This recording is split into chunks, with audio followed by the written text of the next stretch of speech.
And Warcraft, but we're not talking about that today. And there was something about Geralt which really struck a chord with me. He's not your average hero. He's a very hard exterior, tough, real-world type person who won't treat everyone perfectly. Mm-hmm. And at the same time, deep down, he's a real hero, right at the bottom of it. And he keeps that very secret and very private. To those who don't know, what is a witcher? What is a witcher? Yes. Right. Okay, hands up here who doesn't know what a witcher is. Who doesn't know what a witcher is? There's a couple people who don't know. There's actually quite a few. Tell them, Henry, okay. tell them. Yeah, no, I wasn't criticizing the question. That's an awesome question. I was just wondering. Okay, what is a witcher? A witcher, in short, is a young boy who's been taken from the streets or left to fend for themselves and then ultimately taken in by this group called witches. It was something which I wasn't going to let pass me by without giving it my absolute best shot. And so, yeah, I annoyed the hell out of my agents, called them every day, and I said, you better be calling them, what's going on, sort of, why am I not in that room yet? And they kept on telling me the same things that Lauren told you, which was, they're not ready. Thankfully, the 206 other people. Sorry, guys. For whatever reason, I'm sure they're fantastic, but whatever reason, didn't have that thing, and which was right for Geralt. And it's an absolute honor for me to have the opportunity to bring this guy to the screen. It's a guy who lives very closely to my heart. I want to throw to a clip because I'm a very visual learner and I need to see things to understand fully, but I do understand that every time we see Geralt in this show, we're looking at you, that there's no stunts person for you, is that correct? That is correct. It's very important to me that when you see Geralt on screen, that you know it's Geralt and that it's not some guy who can do the Geralt stuff and I'm just the acting piece in there. For me, the character involves all of that. And we have a little clip. We have a clip. Some of you may recognize this scene, but let's run the clip. Let's look at it. Swords where I lived. I had 4 at work. Wow. And it was just non-stop practice, whatever. That's terrifying and creepy. Yes. I want to talk to the 2 lovely, fierce, amazing ladies on this stage that aren't showrunners, the actresses. I'm gonna start with you, Anya. Hi, girl. Hi. Hi. You play the fierce Yennefer. You guys, come on now. Can you talk to us about the journey that she's on and what she's ultimately looking for? Tell us about our girl Yennefer. Yennefer is on a journey of self-discovery. Yes. I think what's great about our story is we look at not only her power but her vulnerabilities, and together that makes her the ultimate survivor. I'd say her overall goal is to find true connection and an unconditional love, which she's never experienced. Yeah, she had a tough life. Yeah. Y'all gonna see she had a really tough life. She's been on a quest to discover her power also. What has she sacrificed in order to find power and to find love, to get her power and find love? What do you think she had to let go of?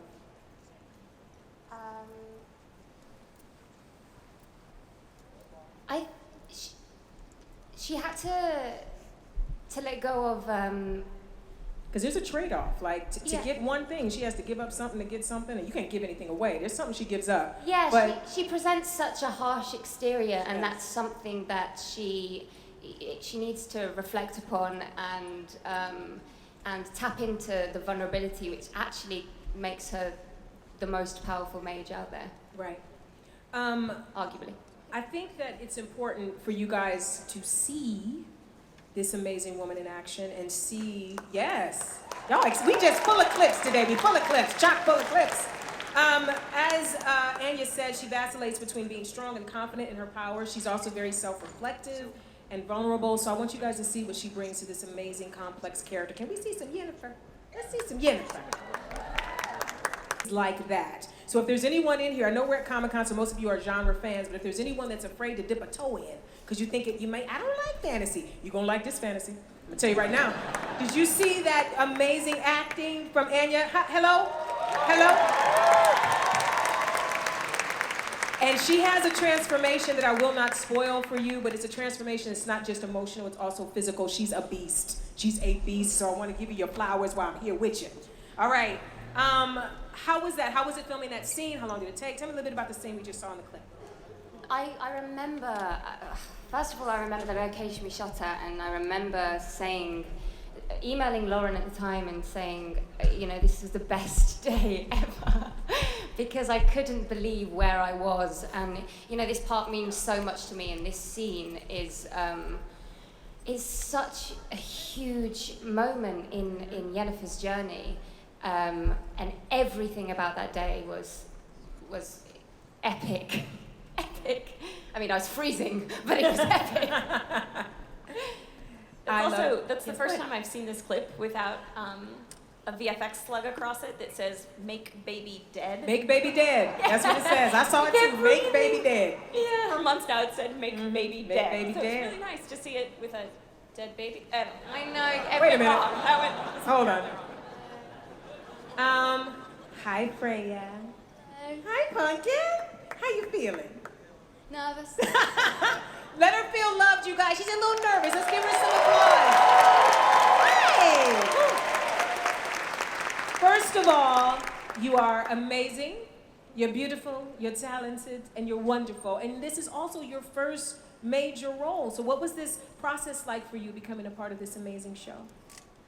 It was so exciting. I've always wanted to be in, some fantasy epic. You got that face, girl. You got a face for fantasy. You should just be an elf or the queen. So it was like a dream role for me. When I got the audition, I was just so excited. And I was like, I have to get this one. Mm-hmm. And it's weird to think this time last year I was, studying for my exams, and now I'm a lead part in a... I hope you're still studying for exams. You're not out of school. School's important too. Yeah. I'm kidding. But... Not kidding. School's important. And school kids. It's just been amazing working with such incredible actors, every day. I've learned so much just absorbing constantly. Jodie May is just phenomenal, Adam Levy, all of them. It's been an incredible experience. Well, you are wonderful in it, and Ciri starts the series as a very protected princess. She's got her own little cocoon that she's in, and then, some things happen. How would you describe her journey this year without giving anything away? Too much away. You give a little. Well, as you said, she's had a very sheltered upbringing. She's been very privileged. And as a result of that, she's incredibly naive to what the real world is. And she's always been surrounded by people who have also been molded and shaped within this environment. And so she's never experienced a different perspective on life. And so I think that's a huge part of her journey this season, is putting herself in other people's shoes. And she it's clear from the start that she has this might and drive embedded in her, but she has to find a new kind of strength in order to overcome, or at least look past, the horrific things that she sees. And so it's a journey of development and discovery, and she's constantly in flux throughout the season. Well, you know what? I wish when I was your age I could have stood in front of this many people and been that poised and amazing. My God, that was great. That was great. Okay, Lauren, so you have your Witcher, and then you have these amazing women. What did you want to add to the backstory of the women? Because the Witcher is the Witcher. And now you have these other women to flesh out this story. How did you go about bringing the woman's perspective into this? I don't know that I would call it necessarily a woman's perspective. Mm-hmm. I would say that in the books, you meet all of the characters through Geralt's lens. Mm-hmm. And one of the things that I wanted to do when I came to the series is think about who these characters were before they met Geralt. Yeah. So that they would be fully fleshed out characters that have their own journeys and their own wants and needs and desires and complications that aren't just reflected through a male lens. A male lens, yes. Yeah. Or Geralt, whatever. It is. And what's so fascinating about it, that both Anya and Freya have spoken about, is that in the books, there are all these hints of their amazing backstories, and you get to see little tiny glimpses in flashbacks. We actually got to bring those. There it is. It's back. Oh, I'm back. We got to bring those to life, and I think it's one of my favorite parts of the series is that I would call it an addition to the books. We really took the books and honored that source material, but we were able to give characters a little more breathing room and really get to know them before these three eventually meet up. It's more like an anchor to Geralt's honest and true self. Because Roach is a name and a character which he gives to every single horse he's had. When we meet with Geralt, he's 100 years old, and horses don't live that long. So he's gone through a few Roaches already, and the Roach that he's on she's everything to him. She's the one source of humanity left because the rest of the world hates him and hates everything that he does. And so yeah, she's his what's the word I'm looking for, Lauren? There's no writer on this panel. I don't know what you're talking about. She's the one access point he has to humanity. To put it, yeah. I'm going to keep on waffling if I keep on talking. Yeah. So. No, there was Next question. I enjoy your waffling. Please continue. There's a scene that we talked about. There's a scene in the first episode that I wrote where Geralt has a long soliloquy to Roach. And very early on, I would have friends read the script, and they would be like, "What is with the dude talking to the horse? Like, that should definitely go." And I actually think, we've kept it, we've added to it. No, Roach is really Geralt's anchor. And the one person, Geralt doesn't show a lot of emotions. So it's the one person that he feels like, one horse that he feels like he can be himself in front of. It's kind of like a therapy horse. Henry, also, Witchers tend to live very solitary lives, and they're not really supposed to make moral decisions. How is that line blurred for Geralt? How does he waffle when it comes to those decisions? Unfortunately, it's not that witches aren't supposed to make moral decisions. It's that witches, the myth is that they have no emotions. Because that serves them in making deals with people when it comes to negotiating for coin for a monster, for a contract. And if they're supposed to have no emotions, then they can negotiate as hard as they want. Right. And everyone's going to think, well, I can't pull the "yeah, but my kids" card because they won't care. Right. And it's clearly a lie when you meet Geralt. Geralt is far more than that. And that's the special thing about Geralt. He has this dichotomy of being very hard on the exterior because that's how he believes the world is. Yeah. That's from his experience. That's the reality of the world. And so he reflects it. But in truth, deep, deep down, there's this man who he has a belief in what the world can be. And so there's moral decisions he makes along the way, and all of them get him in trouble. Well, you know what, you guys, how do you feel? I feel like we saw some clips.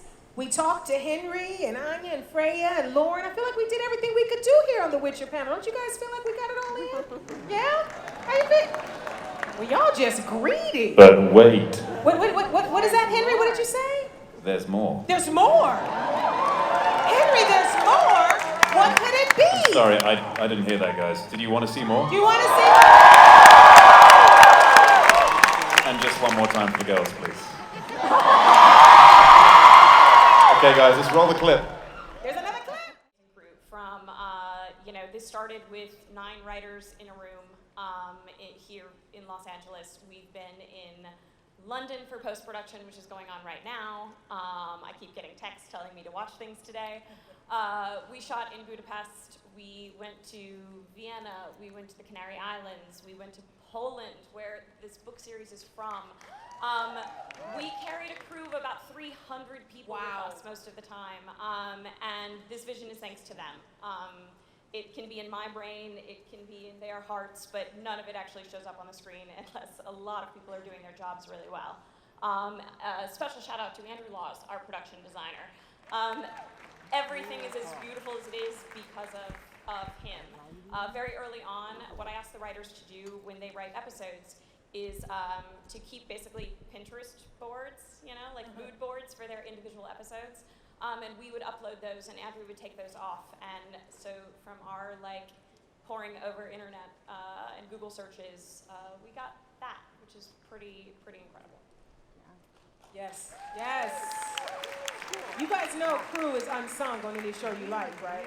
They get there before everybody, they leave after everybody, they get paid less, they have less amount of time when they go home to get back. They literally deserve a bigger round of applause than what y'all just did. There's crew here. There's people working behind the scenes here to make Comic-Con great for you, so thank you for that. We love crew. Is that what they said? All right. Anya, we didn't get a chance to find out how you became a part of the show. Can you tell us how you became a part? Like, what was the audition process for you? And yeah, I actually didn't know of the Witcher novels before auditioning, which was great because I went into that process I had no idea. I had 3 auditions, and loved every single one of them, and definitely wanted the job more every single time I auditioned. After I did get the role, I immersed myself in the books and the games and everything I could get my hands on because I had it. Can you say a little bit about the physical transformation that you went through? Because I was watching and I couldn't figure out, is it prosthetics? Is it something? Help us figure it out. Wow. Without giving away all the magic, but. Yeah, tell us, but don't give anything away. Yeah, tell us, but don't give anything away. What can I give away? You can talk about, well, especially let me just say, Anya's being really, really sweet about her audition process. She worked her ass off and met with us. And my favorite part was that we had written fake casting sides so that no one could see the actual scenes we were doing. And one of them involved Yennefer eating an apple. And Right. hello, not back yet. Yes. Hi, guys. Anya came in and throughout the scene was getting angrier and angrier. She took a huge bite of apple and spit it all over the casting room floor. And then finished the scene and was like, "Thank you, I'm so sorry," and picked all the chewed up pieces of apple up. Like, no, it's okay. It was very sweet. Yeah, that was my casting process. Yeah, I don't remember the question. Oh, that's it. Well, how she the transformation. Yes, that was such a gift for any actor. Yennefer is a gift for any actor, but to transform, to have, with the help of prosthetics, to transform your whole body and play a 14-year-old and go on the journey, to when we meet Yennefer in the books, was amazing.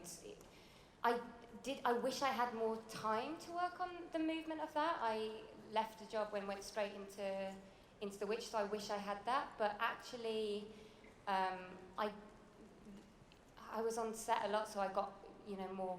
It became second nature for me to just tap into that movement. I gotta say, I can't imagine how much better it could have been, because I thought there were 2 actresses playing the role. I said, well, they look alike, but they're not. The bodies were so different. It's amazing.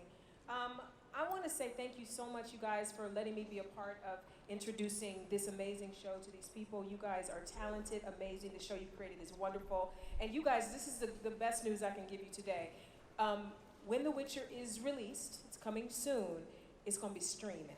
So you can go right from one episode to the next episode to the next episode to the next episode. And as a genre fan, you know that little 7 days waiting for something else to come on can kill your spirit. So thank you.